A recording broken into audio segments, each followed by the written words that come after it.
Hello, it's July 4th. Thank you for clicking on this video, the 5th video installment in our Vision 2020 update videos here at T Lakes Christian High School. Probably the first thing you notice in this video is that there are some major changes to the front of the building.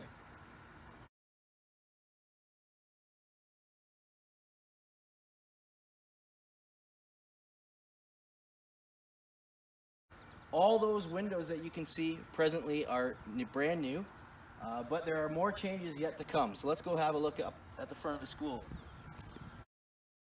So maybe the first thing to talk about is this accessibility ramp. We'll no longer have an accessibility ramp per se, but rather the whole front pad is going to be regraded so that the whole thing will be just a big ramp all the way along.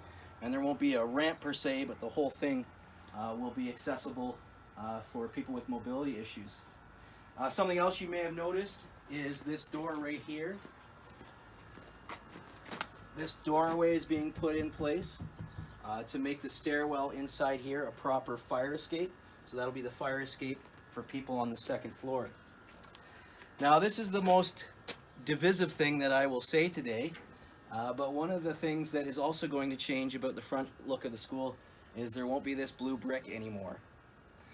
Now, I know some of you that will upset. And my vote would be to keep the blue brick, but time marches on and c'est la vie, we're losing the blue brick. But the front of the school, once they finish up with what's there, is going to look drastically different. But let's go inside and see what else is going on.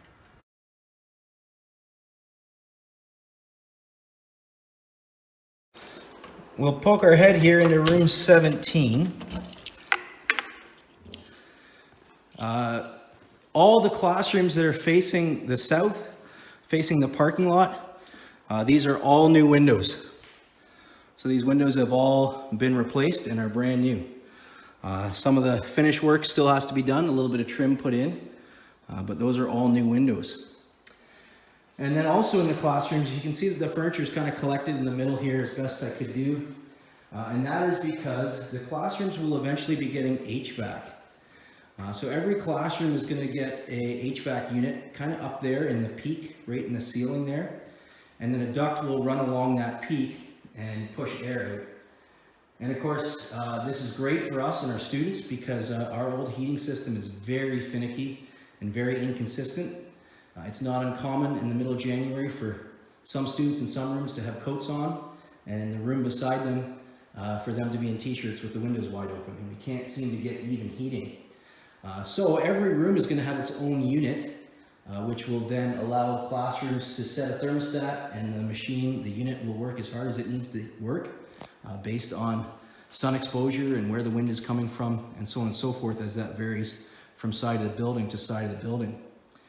But of course, another reason why this is happening is with COVID, there is a lot of emphasis on moving air and ventilation and filtering the air.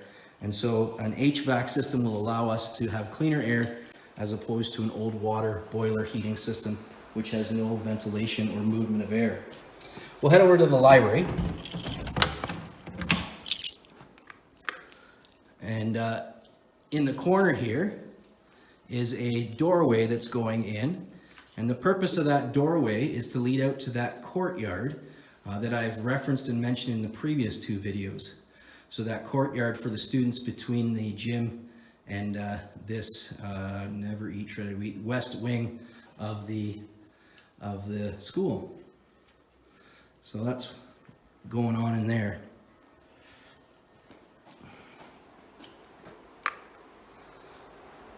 Okay, as we continue down this hallway, the last videos that you've seen, we still had the potential of having students in the building and staff in the building, and so there's a lot of hoarding walls.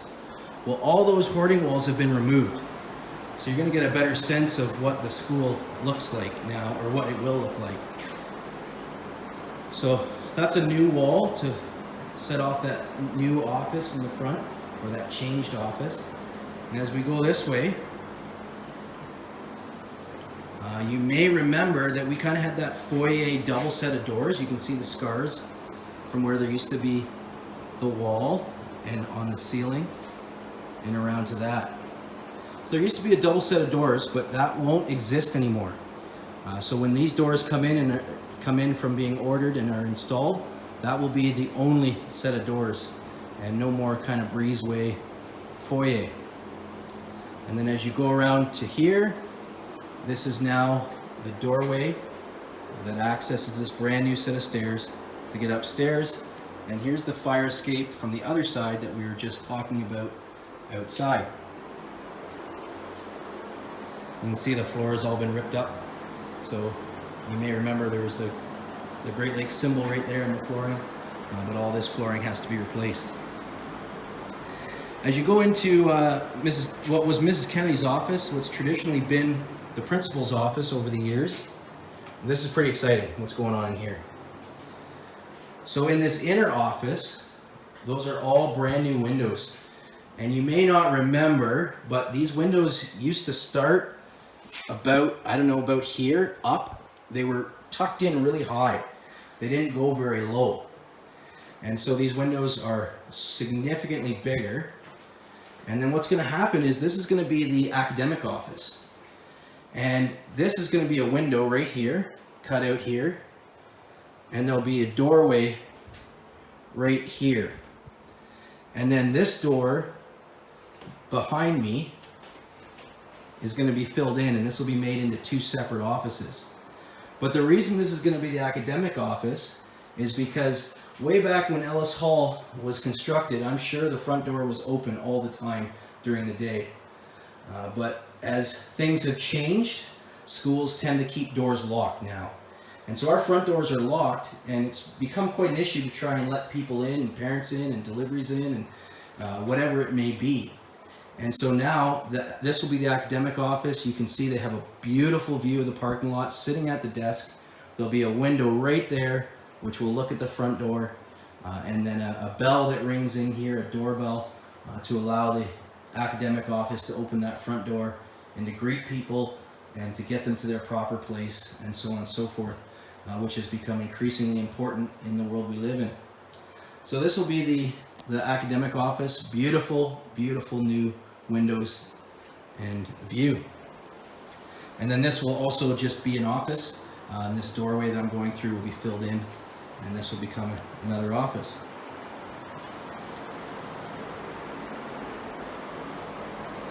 So last time you came through here with me,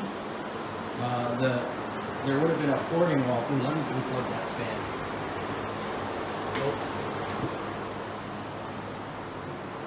I think that got it. It's just slowing down. As you came in last time, there would have been a hoarding wall here, but that's been removed, so that's the elevator. You're looking into the elevator. Unfortunately, there's some plywood in front of it, but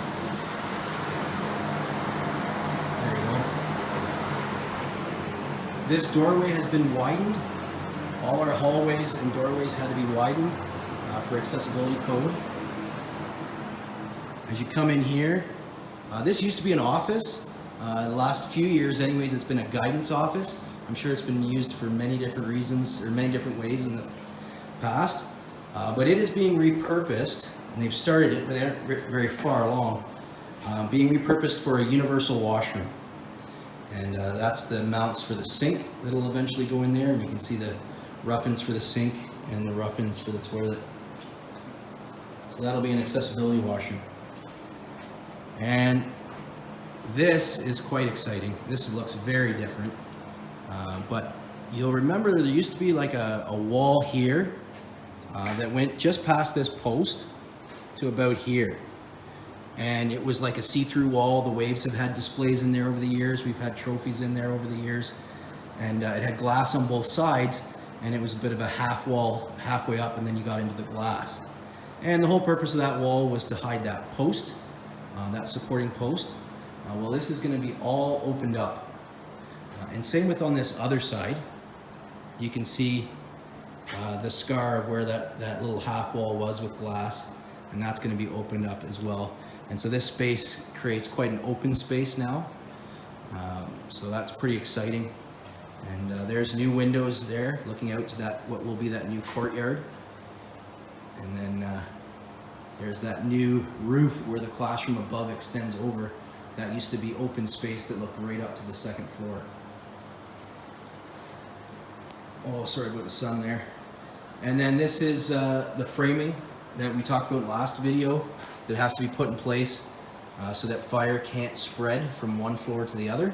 So you have a door that you can shut off, and then you still have an emergency exit there for the second floor.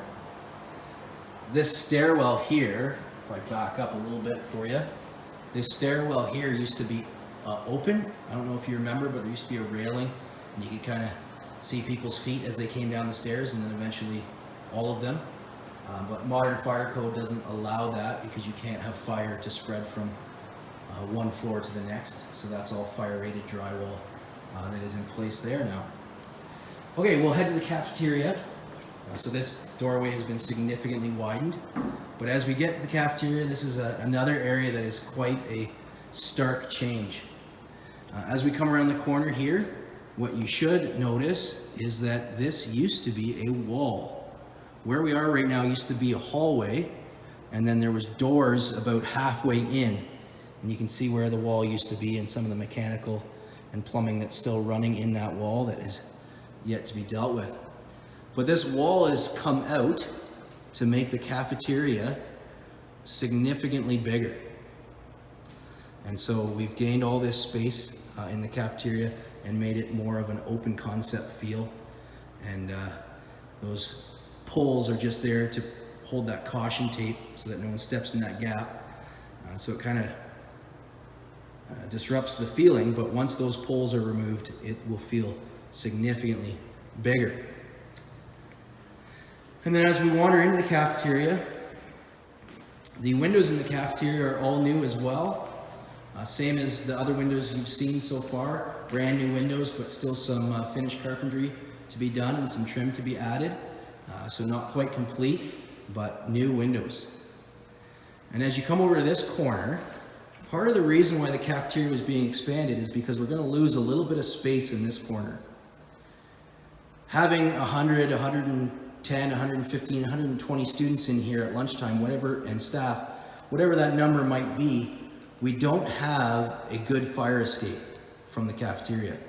The only way to get out of the cafeteria in the past was to go into that main trunk hallway and out the front doors or out by the gym doors, or to go through that small little kitchen door was one of the fire routes that we had in here. But to get this up to fire code, we have to have an exit straight out of this room to grade. So a door is going to be punched out of that corner, and then a metal staircase, because we're on the back side of our building, which of course is, so we're quite elevated now. As you know, the gym is at grade on the back side, and from the perspective of the front side, the gym is the basement level. So we're elevated a whole story here, and then a staircase will go down to the blacktop, to the parking lot out there, to make this a proper fire escape. Thanks for watching. Stay tuned for further updates as there's many changes yet to come. If you'd like to know more about this project, including how to donate, please visit our website. The address is listed at the end of this video.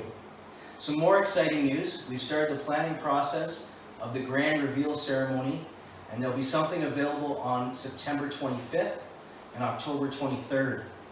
So watch your email, the school website, and so on and so forth for further information as the details continue to come out.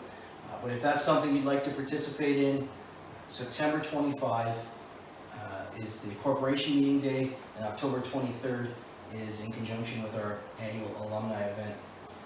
So thanks for watching, thanks for your interest in the school, and stay tuned for further updates.